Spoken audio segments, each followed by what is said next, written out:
Programa Palavra Espírita, apoio cultural. Odontologia Lauda, o implante que se transforma em sorriso.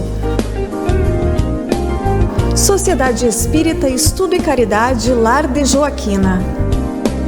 Goods e Cookie Casa Criativa, agora juntos para lhe surpreender ainda mais.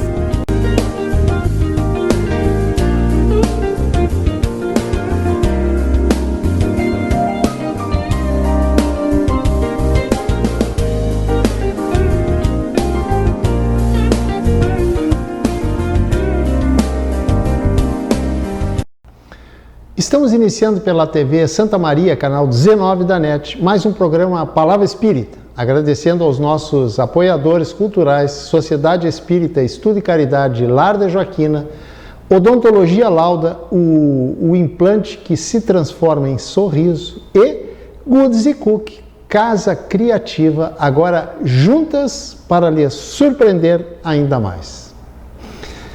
Pois hoje eu vou falar sobre obsessão. E para começar, inicio, para aqueles que não sabem, com a pergunta mais óbvia a respeito do assunto. E a pergunta mais óbvia a respeito do assunto é: o que é obsessão? Pois, segundo Kardec, obsessão é o domínio que alguns espíritos exercem sobre certas pessoas. É um fenômeno da vida mental, independente de mediunidade, ou seja, qualquer pessoa pode ser obsediada, desde que haja um processo de domínio mente a mente, por uma razão muito simples, a de que nem todos nós somos médiuns, mas todos nós, em menor ou maior grau, temos mediunidade, que é a faculdade, não é dom, a faculdade natural de sentir, digamos assim, nossos irmãos habitantes do outro lado deste mundo espiritual, aos quais nós chamamos de espíritos. Aproveito aqui para esclarecer também um detalhe, também muito importante, que é o seguinte: espíritos somos todos, encarnados e desencarnados. Somente que nós, aqui deste lado da vida, somos espíritos encarnados, ou seja, somos espíritos abrigados, digamos dessa forma, em um corpo material. O que significa dizer que não somos, volto a repetir, não somos um corpo com um espírito, e sim um espírito com um corpo.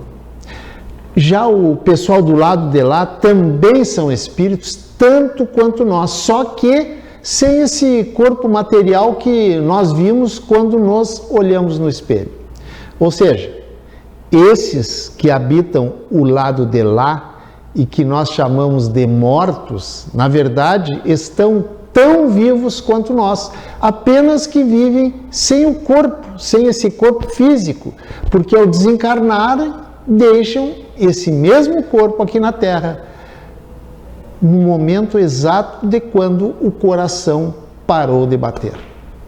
Mas voltando para o nosso assunto, que é a obsessão, o Espiritismo nos esclarece que a obsessão é um conjunto de distúrbios psicológicos e psiquiátricos, ainda muito pouco estudado pela ciência oficial, fruto da ligação mental estabelecida entre um encarnado e um desencarnado.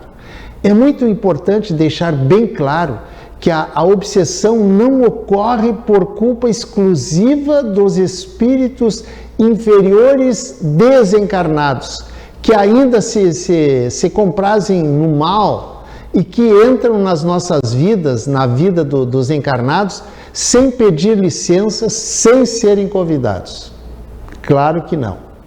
O que acontece é que nós, por uma série de fatores, emanamos energias de baixa vibração e com isso fragilizamos as nossas defesas para espíritos que vibram nessa mesma frequência. Por exemplo, o pensamento fixo em decepções, o rancor que guardamos de alguém, o interesse pessoal à custa do prejuízo de alguém, a presunção de nós supormos sempre melhores que os outros, a intransigência de não aceitar as falhas dos outros, a fofoca, o costume de enxergar pontos negativos nas tarefas dos outros.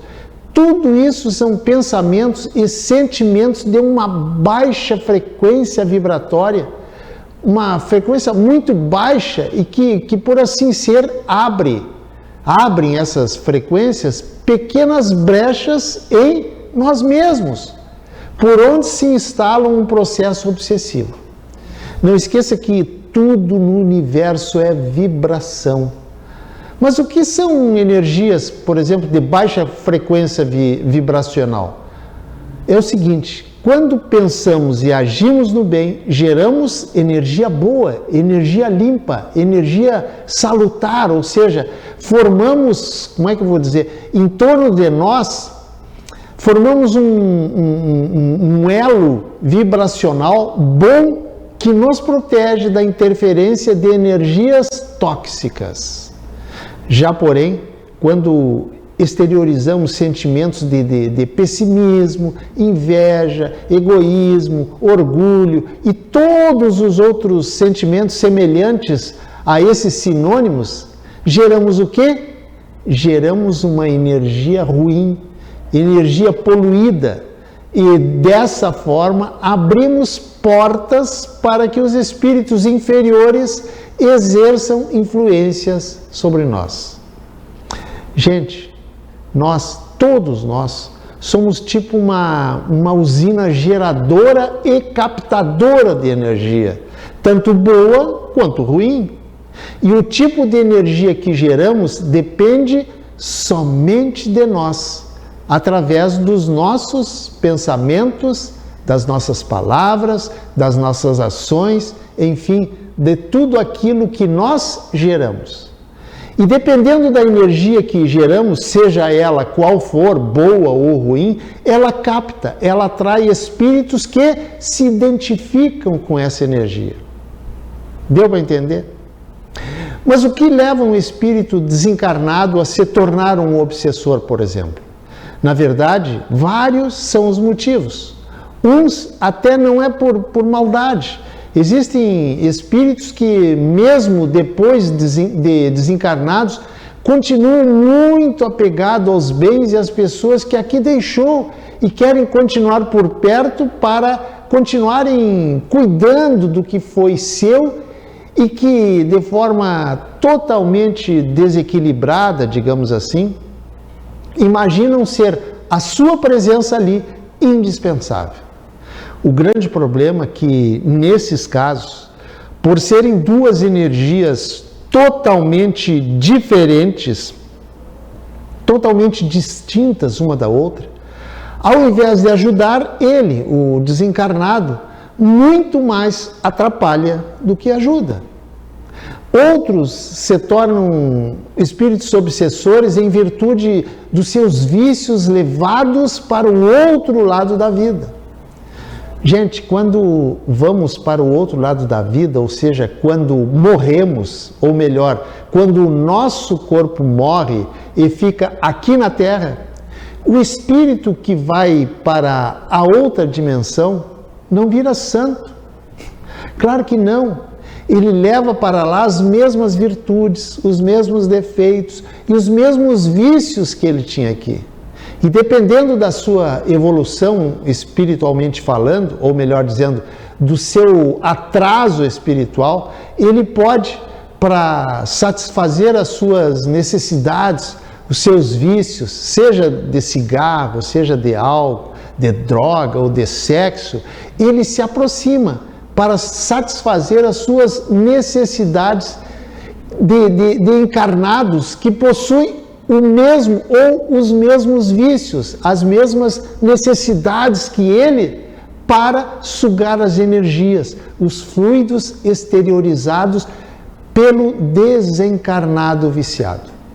Outros já, porém, se tornam obsessores de alguém por motivo de vingança, porque segundo a ótica dele, ele, o espírito obsessor, ele foi vítima de episódios acontecidos entre ambos, ou seja, entre o obsessor e o obsediado, em outras encarnações. E agora encontrando na mente dele o seu algoz encarnado nesta encarnação, o persegue com o intuito de infelicitá-lo, de se vingar, digamos assim. Não podemos esquecer que somos espíritos que encarnamos e desencarnamos muitas vezes, ou seja, nascemos e renascemos constantemente com o objetivo principal de aprimorarmos o nosso aspecto moral enquanto espíritos imortais. E nessas muitas vindas em que viemos aqui neste plano material, muitas vezes vivendo cercados de dificuldade, é verdade, mas também dos prazeres e as ilusões da vida material, criamos afetos e desafetos, que deixam sentimentos de simpatia, mas também de antipatia. E aí é que mora o problema, as tais de antipatias, que tanto podem ser apenas um simples não simpatizar, como também pode gerar outros sentimentos mais hostis, mais profundos, como, por exemplo, inclusive, um sentimento de vingança. Aliás, a vingança é uma das maiores causas de obsessão relatadas por obsessores nas mesas mediúnicas. Não podemos esquecer que temos várias vidas corporais, mas a vida do espírito é uma só. Sempre, tanto encarnado, ou seja, nós aqui neste mundo material, como desencarnados, eles lá no mundo espiritual, a principal motivação para praticar o mal contra alguém, normalmente, tem como origem principalmente dois sentimentos inferiores básicos, conhecidos como orgulho e egoísmo, que são, diga-se de passagem, são dois sentimentos, como é que eu vou dizer? São dois principais gatilhos que dão início a todo um ato de maldade, desde um simples ficar de mal, como até um ato de vingança.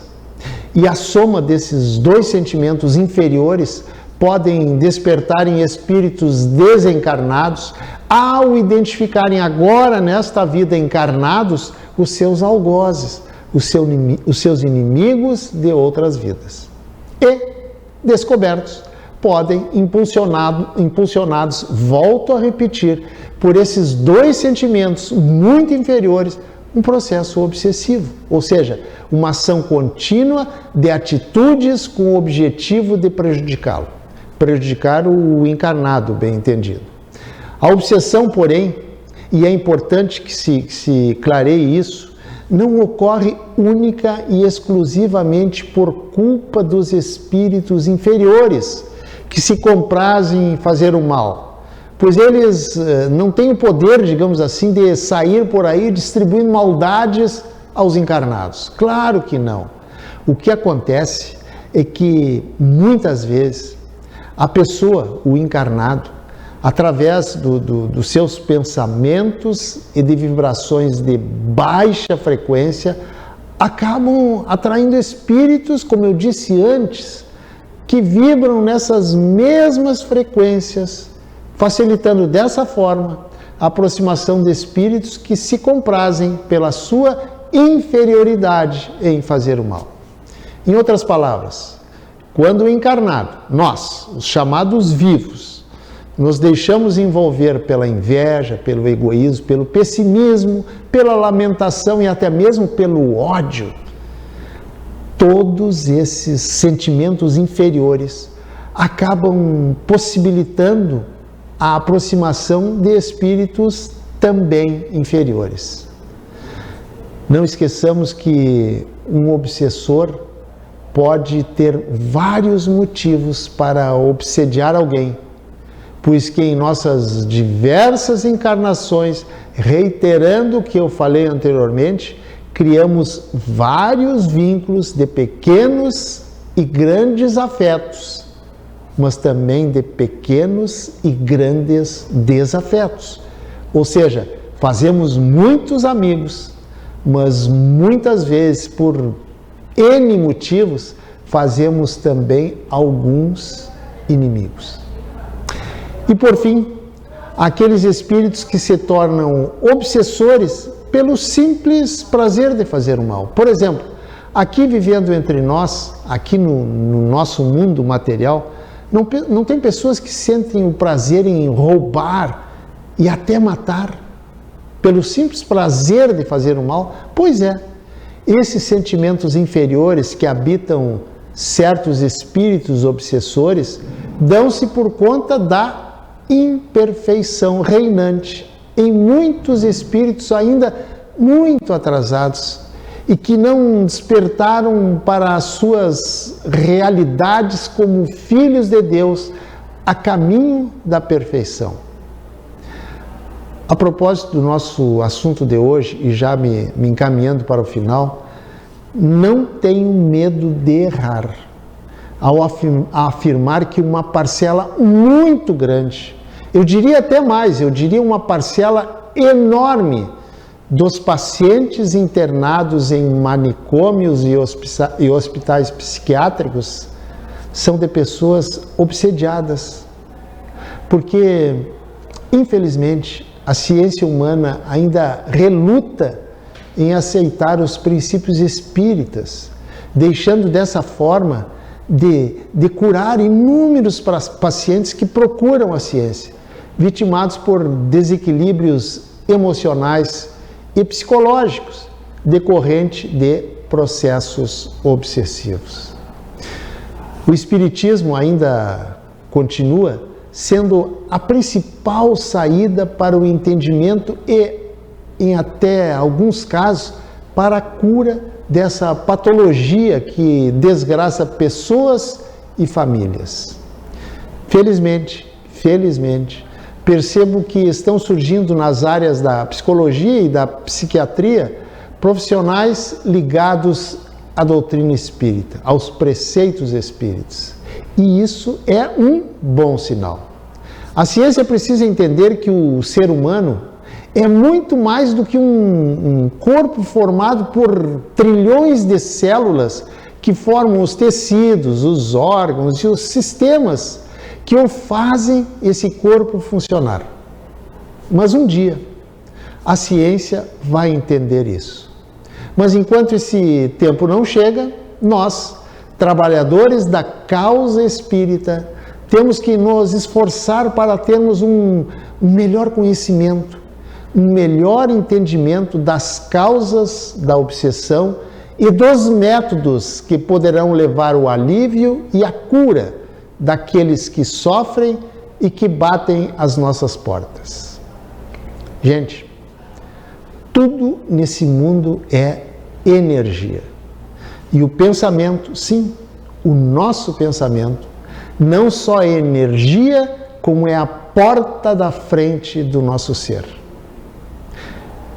E por falar sobre essa porta da frente que é o nosso pensamento, encerro com um pensamento de Chico Xavier que diz o seguinte, abre aspas, ainda que te pareça impossível de superar, ainda que a vida pareça querer te esmagar todos os dias, ainda que o desespero tente te fazer parar, aguente mais um pouco, não desista de você por nada. A dor é a onda que passa, você é o mar que fica. Por isso, cuide dos seus pensamentos, cuide de você. Pense nisso. Muito obrigado, um abraço e até o nosso próximo encontro. Tchau, tchau. Programa Palavra Espírita, apoio cultural. Odontologia Lauda, o implante que se transforma em sorriso. Sociedade Espírita Estudo e Caridade Lar de Joaquina. Goods e Cookie Casa Criativa, agora juntos para lhe surpreender ainda mais.